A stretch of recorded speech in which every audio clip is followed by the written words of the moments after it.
Hi everyone, my name is Arik from Lauren B, and we're going to start a little series on here about Diamonds 101 where we're going to go into detail on different diamond shapes each week, or we're going to try for each week, just to give you a little bit of insider knowledge, what to look for when selecting your center stone. So today we're going to focus on one of our and my personal favorite shapes, which is the radiant cut diamond. Right here you can see it on the chart.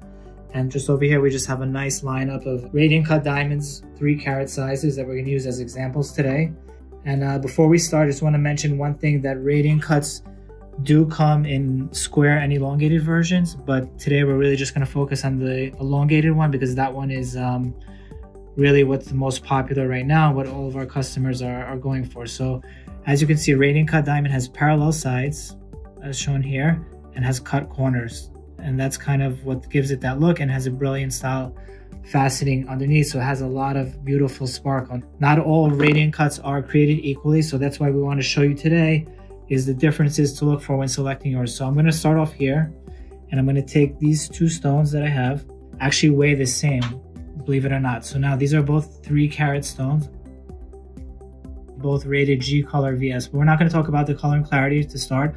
We're just going to talk about the cut, and you can see that the one on my left, this one over here, is a little bit dull looking, has like a crushed ice sparkle, while the one on the right just looks very crisp and clean. Not to mention it looks much bigger, even though they both weigh 3 carats. And this is something we stress about a lot. The carat weight is just a basis to go off of, and the way that the stone is cut underneath is going to determine how big it looks face up and how it sparkles. So I'm just going to try to bring over the GIA report over here quickly and just get a little bit technical for a moment. So this is the stone that we considered a premium cut diamond. This is how the facets are arranged underneath, and I will compare it to this one because I think it's going to help just to compare it right off the bat instead of looking at them separately. So you'll see on top it looks the same, but here you'll notice on the one that's a better cut stone, the facets go straight to the edge underneath, meaning there's no hidden weight down here. And you'll notice on here the one that we said looked a little bit watery and kind of lumpy looking has a lot of extra facets down at the bottom. So why do they do this? They do this to conserve weight, but it ends up taking away the beauty of the sparkle on top. It makes the stone look a little bit smaller. So I think we kind of got the picture over here, and I will just show you again the 2 stones just so we can kind of see again. So this one here is 9.7 millimeters long, which is great for a 3 carat diamond. You usually want something at least around 9.3, 9.4. So 9.7 is above average. This one is just about 9 millimeters. So, I mean, it doesn't sound like a big difference, but you can see it really does show up very much so that these are 2 completely different stones, even though they both are radiant cuts and have the same color clarity rating. But again, the stone on the left is the one that's a little bit heavier.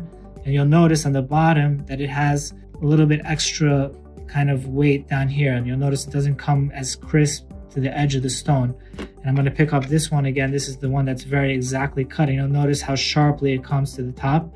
This gives it a very nice appearance on top because it doesn't waste any of that weight down on the bottom. So that's just a little thing to look at, but it can make all the difference. We only sell this kind of radiant cut. So I'm going to take this one out of the picture because we don't want to focus on it. So just remember that about the faceting. The cut is very important. That's where we start. And from there, we start to take into other things into consideration. So now let's talk about the length to width ratio. So lined up over here, we have all different length to width ratio of radiant cut diamonds. So usually you want something around 1.25 to 1 and as high as 1.4 to 1. So for something a little bit on the wider side, this would be a good example right here. This stone is about, I think, 9.5 by 7.5. Around that. So it's about a 1.27 to 1 ratio. Ratio is when you divide the length by the width. So you can see it still looks elongated, just a little bit fuller looking. Now if we take something on the opposite end of the spectrum, this one is nicely elongated, I would say. It's 1.4 ratio. And you can see here how this one just comes out a little bit further from top to bottom. You might lose a little bit on the width, but you do gain a little bit of finger coverage on the hand. Next, I'll take something in the middle, which would be this stone. This is a 1.33 ratio. And I'm just going to compare it against the one that's wider. That's a 1.27 ratio. You don't see that it's big of a difference. So some people might aim for something that's in the middle like this stone. And then I'm going to compare now this 1.33 ratio again to the longest of them, which is a 1.4 to 1 ratio.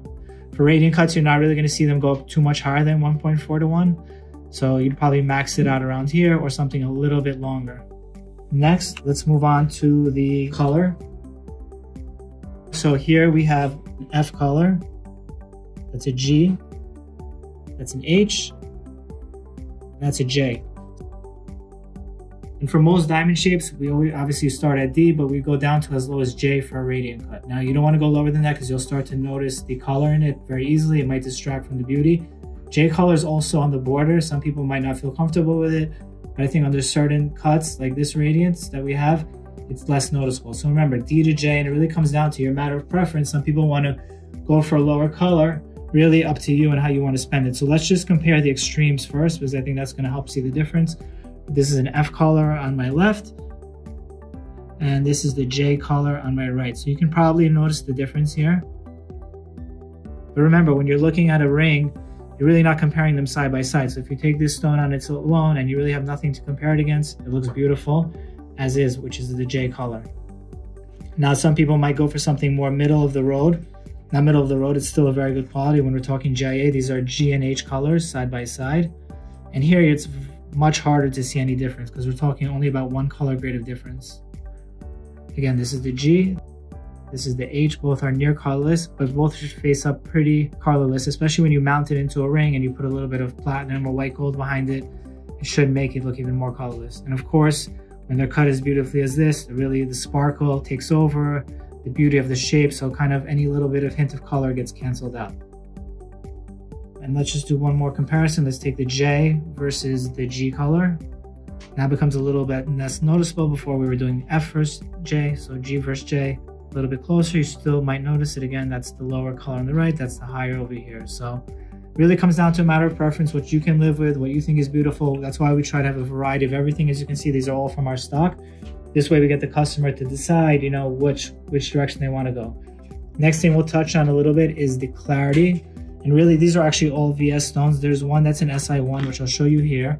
Now, radiant cuts, just due to their faceting, it's difficult to pick up the inclusions, but as with any kind of diamond, you want to be careful for anything that looks milky or hazy. Maybe it has a lot of clouds in it, or it might have like, you know, some black imperfection right in the center that will be noticeable. But we ensure that all of our diamonds are eye clean.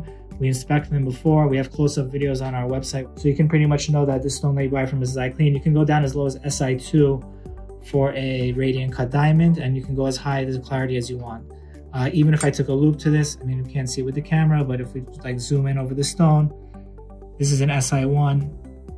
It's very hard to kind of pick up anything in there. And it's a little bit hard for us to focus if we're on the camera, but I guess you can take our word for it. If you did see something, you'd probably notice it right away. And when you go down to the lower clarities like SI2, that's where it can get a little bit more tricky. So you want to be more careful the lower you go. But when you work with a professional like Lauren B, we ensure that all of our stones are eye clean. Next thing I'm going to touch on is, as we're moving right along, is a bow tie. Now, a lot of elongated shapes do have bow ties. What am I talking about with a bow tie? It's a little bit of a dark center across the stone. So it kind of looks like a bow tie, two triangles that meet together in the center. Most radiant cuts do have a bow tie to a certain degree. And in my opinion, it's not distracting if it looks something like this. This has a little bit of a noticeable bow tie, I would say. But obviously, once you put it in a ring and you set it and you wear it, you really don't notice it as much. Other shapes tend to show it more. Now, sometimes a radiant won't show a bow tie at all. Like this one is perfectly cut. I mean, it has the perfect depth and table. So you won't see anything here. It really just has continuous sparkle throughout. So that's a really perfectly cut stone. And most of them are going to be somewhere in that range, either slight bow tie or none at all. That's kind of what we want to focus on. We don't want to have something very dark across the center where you start to notice that it's just no sparkle there and it just looks like a dead spot in the stone. Now we'll do some comparisons because I think it's important always to compare against other shapes. So we just take 3 other fancy shape non-round diamonds and we'll compare them to the radiant. Now these two are very similar. I think we mentioned it before, like an emerald cut also has parallel sides, cut corners, very similar outline, almost the same ratio. The only thing that's different, and it's a huge difference, is the faceting in the middle. So you'll see here, the emerald cut has these long lines, step cut facets. The radiant cut has a brilliant type of sparkle. So, I mean, completely different on the inside, but the outline is the same. So sometimes people do get caught up on these two shapes because they're very similar on the hand. They look good in similar settings. but the way they sparkle is completely different, and the way they catch the light. So that's radiant versus emerald. Next, we're going to take a cushion cut, which is also a popular fancy shape. Now, this is an elongated cushion. Elongated cushions have ratios of around 1.1 to 1 up to around 1.2 to 1. So right off the bat, you know that it's not going to be as elongated on the hand, while a radiant cut is going to be around 1.3 to 1, as you mentioned before. So just an example, these are both 3-carat well-cut stones. This one is 9.7 millimeters in length, and this one is just under 9 millimeters. So you see right away, you're getting more coverage from top to bottom with the radiant. That's why kind of people do gravitate towards the shape. The cushion's a little bit softer looking, looks more like a pillow. So it does lend itself to have a little bit of a more softer appearance, I would say, as to a more geometric shape like the radiant. Last up, we'll take the highly popular, actually the most popular fancy shaped diamond, which is the oval. This is another 3-carat versus 3-carat comparison, same color. Oval diamonds are beloved because they do have the best finger coverage. I know I keep saying that word, but it's important. So the length on a 3-carat oval diamond should be around starting 11.2 millimeters, which is this stone. And again, back to this one, 9.7. So you see how much more overhang you get from the stone. The radiant cut is fuller on the sides, while the oval does have the rounded top and bottom. So really a matter of preference here. Oval is still more popular, but we do see radiant catching up quite a bit. And this is a good reason, good way to compare them to side by side. We do have other videos on our website where you can see these two shapes in action. Next, we'll just finish it up here with another comparison. This time we'll do a little bit of a moissanite versus diamond. I think we have plenty of these videos as well on our website, but just to give you a nice little side by side here. Try to guess which one is which. Probably easy to tell, but this one is the moissanite over here. And you can just see it just has a little bit more of that higher refractive index. Gives off more of those spectral colors. These are both around the same measurements, but you can probably see the difference. But again, when you take one away from the other, this is the radiant, more difficult to tell. And we always tell people buying a moissanite, don't try to, it's not a fake diamond. It has its own properties. It looks like its own kind of stone. So it's not really supposed to mimic exactly how a diamond looks, but it does have a lot of the beautiful characteristics that you're looking for that they share. Again, here's the comparison, diamond, moissanite. And that about wraps up today's segment. I just want to show you one quick thing here. You can actually go on our website. We have laurenbdiamonds.com, and we have all the different radiant cuts here. So let's just go to the shape. Let's pull up some radiants. And you can even see the ones that we spoke about today. You can see ones that are sold, but let's just jump up here. So we have pages of them, and these are all specially cut radiants.